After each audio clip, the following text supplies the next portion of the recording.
Tim from YourSixTech. Today in this video, I'm going to show you how to change out the thumbsticks on your PlayStation 5 DualSense Edge controller.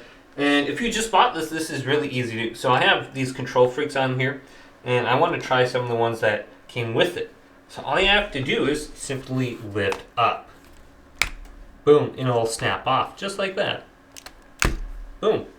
Then we can go to our case here, and we can try putting on some of the longer ones.